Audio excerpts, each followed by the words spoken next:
Hi Rose, hi Steph. So, as you guys know, Six the Musical has taken over my mind, so much that I've created a book tag around the songs of the musical. Now, I didn't include the first song, Ex Wives, but the other eight are here. First on the list is No Way, a book you would have never read on your own. Now, this song is sung by Henry's first wife of 24 years, Catherine of Aragon. Catherine was originally supposed to marry his brother, but when Arthur died, Catherine had to then marry Henry after 7 years of being imprisoned. Now, Henry wanted to marry his mistress at the time, Anne Boleyn, and Catherine was like, no way. First, because she was a devout Catholic, and two, because she was the queen. Anyways, she was not going to agree to divorce him. Now, a book that I would have no way in anywhere would have been able to find is actually Surviving the City by Tasha Spinett. Now, thanks to quarantine, I haven't been able to go to my beloved library. So I've been looking at the online catalog and looking at different books that I would probably want to read. And I stumbled upon this story of friendship, of family, of loss. And it's about the indigenous population in Canada, where they've actually been losing a lot of women. They've been gone missing or possibly dead. And this one child is now left to cope with not only the loss of her mom, but she also might lose her grandmother. And how does that work in the community that she lives in? So this is a slice of life story. It's very short, but it's very powerful. And it also adds how you can help and how you can educate yourself even more about the missing indigenous women and the missing indigenous population.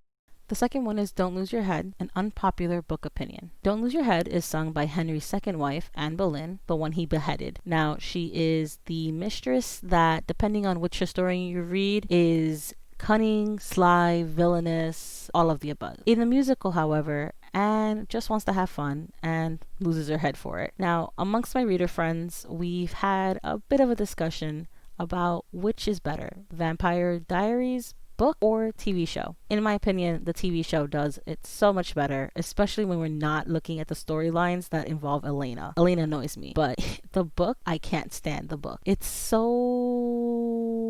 early 2000s reading, whereas the TV show has such a dynamic that I enjoy. So, unpopular book opinion, I guess, is that I like the TV show better.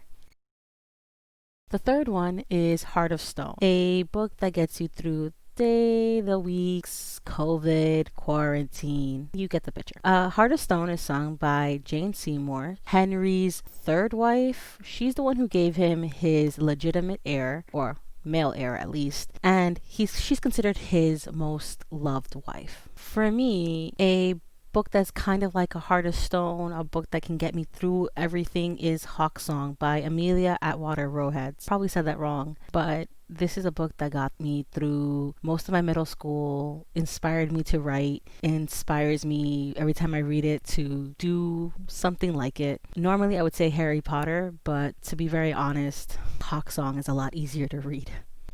Next is House of Holbein, a book you read for pure fun. Now, Holbein is known as a very famous artist who would paint portraits of, as the song would say, all the beautiful girls, and mostly like princesses and women of like nobility. So the story goes that Henry wanted to marry someone else. He's looking for his fourth wife, so he turns to Germany. He goes and looks for a Protestant wife there, and Holbein makes a portrait of all the women there, and he picks one from the portraits. The song itself is like really fun and like a dancey one. And the book that I picked for this, Happily Ever After by Kelly Obram, is a fun book. It makes me want to throw it across the room sometimes. It makes me laugh. It makes me cry. I go, oh, how cheesy. It's a light, fluffy, quick read that you can read in a car or during a thunderstorm or during COVID when you don't want to read anything really serious. I honestly laughed. I cried. I scared some of my fellow passengers on the train with my outburst at times.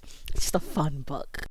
The next one is Get Down, a book that you've changed your mind about. Now, this is sung by Anna of Cleves. She happens to be Henry's fourth wife, who he divorces in like 2 months because he's like, she does not look like the portrait I sent her off for. Anna ends up surviving Henry. She gets a house in Richmond, beautiful house, and more money than she could ever need in her lifetime. Anna is basically well kept, well groomed, and goes with the flow. So a book that I changed my mind about actually came from watching the TV show, and it's The Magicians by Levi Grossman. I hope I said that right. Levi Grossman wrote basically if Hogwarts were to be done by college students. At least that's how it was presented to me. And at first I was resistant, but I ended up really liking it, even though it had some really dark themes and it dealt with mental illness as well as just what it means to be a 20-year-old growing up and surviving. Next up is All You Want to Do, a book that you think is underappreciated. Now, this is sung by Kay Howard. Catherine Howard was 18, 19 years old when she married Henry, and she died pretty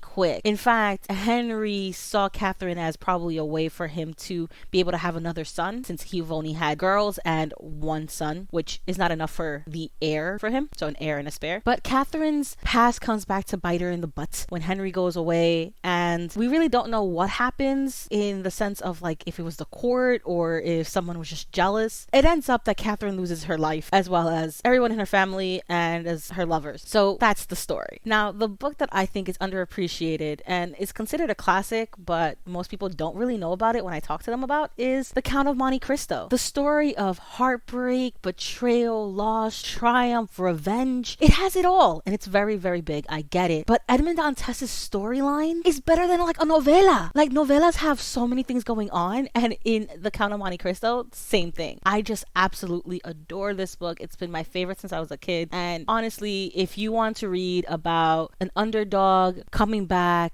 stronger, coming back 5 times better than his enemies, and really causing revenge, but his enemies were the ones that made the revenge possible, I suggest reading The Count of Monte Cristo.